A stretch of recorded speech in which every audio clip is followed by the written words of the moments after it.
তো আমাদের HTML ক্লাসটার জন্য আমাদেরকে ফার্স্ট অফ অল একটা এনভায়রনমেন্ট সেটআপ করতে হবে। তো কিভাবে একটা এনভায়রনমেন্ট সেটআপ করব আমরা, আমরা এখন এটা দেখব। তো ফার্স্ট অফ অল আমরা আমাদের দিস পিসিতে যাব। এখানে যাওয়ার পর আমাদের প্রপার্টিস এ ক্লিক করব। প্রপার্টিস এ ক্লিক করার পর আমরা চেক করে নিব আমাদের ভার্সনটা হচ্ছে 64 বিট অপারেটিং সিস্টেম, ঠিক আছে? তো 64 বিটের যেটা, তো এইজন্য আমরা ফার্স্ট অফ অল আমাদের যেকোনো একটা ব্রাউজারে যাব। ব্রাউজারে যাওয়ার পর আমরা এখানে লিখব ভিজুয়াল স্টুডিও কোড, ঠিক আছে? লিখে সার্চ করব, দেন এখানে ডাউনলোডসে ক্লিক করব। ডাউনলোডে ক্লিক করার পর দেখেন এখানে উইন্ডোজের যেটা আছে ওইখান থেকে আপনাদের যে সিস্টেমটা যেটা ছিল আমার x64 ছিল। তো আমাদের যে x64 আমরা ওইটা আমরা এখান থেকে ইনস্টল করে নেব, ঠিক আছে? তো ইনস্টল করার পর আপনাদের এখানে ফাইলে আসবেন, যেই ডাউনলোড করছেন যেখানে ওই ফোল্ডারটাতে যাবেন। আমি কোথায় ডাউনলোড করছি জানি না। তো আমার ডাউনলোড করা আছে। তো আপনারা আশা করি ইনস্টল করতে পারবেন। যদি ইনস্টল করতে না পারেন অবশ্যই আমাকে জানাবেন যদি ইনস্টল করতে না পারেন। মেবি আমার এখানে আছে। আচ্ছা নাই। তো আপনারা ইনস্টল করে নিবেন। ইনস্টল যদি করতে না পারেন অবশ্যই আমাকে জানাবেন। এই যে এখানে আছে। এখান থেকে ডাবল ক্লিক করে হচ্ছে ইনস্টল করে নিবেন। তো এখন ভিজুয়াল স্টুডিও কোড যাবেন। দেন হচ্ছে কয়েকটা এক্সটেনশন হচ্ছে আমরা আমাদের কাজের সুবিধার্থে আমরা ইউজ করব। যেহেতু আমরা অ্যাডভান্স লেভেলে শিখবো। ঠিক আছে? তো আমরা অ্যাডভান্স কাজগুলাই করব।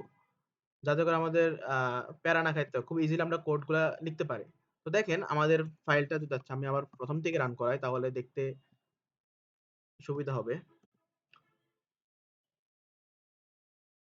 ঠিক আছে? এটা বাদ দিয়ে দেই। তো দেখতে কিছুটা আপনাদের এরকম আসবে। দেন হচ্ছে এখান থেকে একটা এক্সটেনশন অপশন আছে যে নিচে এক্সটেনশনে ক্লিক করবেন। ক্লিক করার পর এখান থেকে সার্চ করবেন হচ্ছে auto rename tag, AUTO rename tag, ঠিক আছে? এই যে অটো রিনেম ট্যাগ যেটা আছে এটা আমরা ইনস্টল করে নিব। দেন হচ্ছে auto closing tag.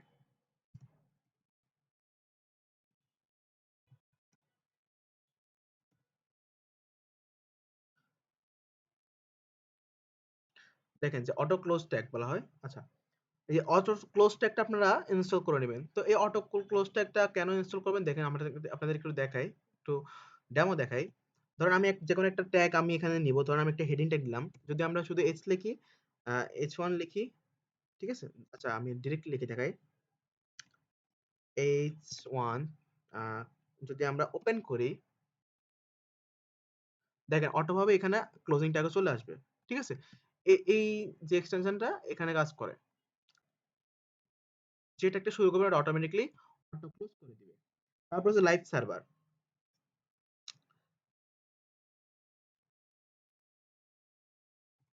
Live সার্ভারটা install করে নিবেন এক্সটেনশনটা। ঠিক আছে? তো লাইভ স্ট্রাকচারটা যদি আপনি ইনস্টল করেন, যদি আপনি এখানে কোনো কিছু লিখেন, ধরেন আপনি এখানে একটা HTML আর একটা স্ট্রাকচার নিয়ে এখানে বডিতে হচ্ছে একটা প্যারাগ্রাফ ট্যাগ নেই। প্যারাগ্রাফ ট্যাগের মধ্যে হচ্ছে লিখি দিস ইজ আ মি।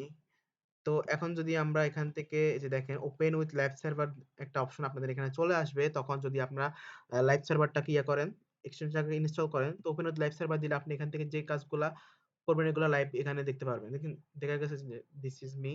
তো এখান থেকে হচ্ছে যদি আপনি একটু ছোট করে দেন, তো আমি যদি এখানে ওয়েট,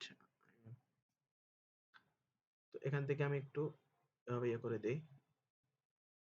তো আমি যদি এখানে আরেকটু কিছু লিখি, ধরেন আরেকটা প্যারাগ্রাফ ট্যাগ নিলাম, যে দেখেন এখানে কিন্তু অটোমেটিক্যালি এডিট হয়ে যাবে।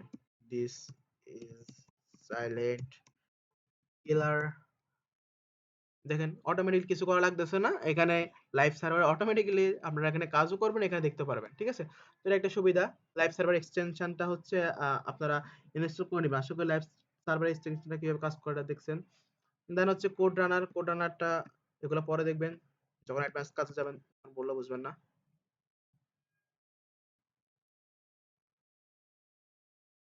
কোড রানার যেটা ছিল, কোড রানার এটা আপনারা ইনস্টল করে নেবেন। এটা বড় করে দেই, যে কোড রানার। তো আমি এগুলোর নাম আপনাদেরকে দিয়ে দিব, আপনারা এগুলো করে নেবেন। তারপর হচ্ছে আরেকটা কয়েকটা মজার যে ইয়েগুলা এক্সটেনশন গুলো এগুলা দিয়ে দিই। এটা হচ্ছে প্রিন্টার, যে প্রিন্টারটা ছিল এই প্রিন্টারটা ইনস্টল করে নেবেন কোড ফরম্যাটিং এর জন্য। দেন হচ্ছে আহ, আচ্ছা, জাভাস্ক্রিপ্ট যেহেতু আমরা এখন শিখবো না, তো ওগুলো লাগবো না। ঠিক আছে, তো আমরা আপাতত যেটুকু করছি ওইটুকুই হচ্ছে আপনারা ইনস্টল করে এগুলো সেট আপ করে একটা ভার্চুয়াল এনভায়রনমেন্ট আপনারা সেট আপ করে নেবেন।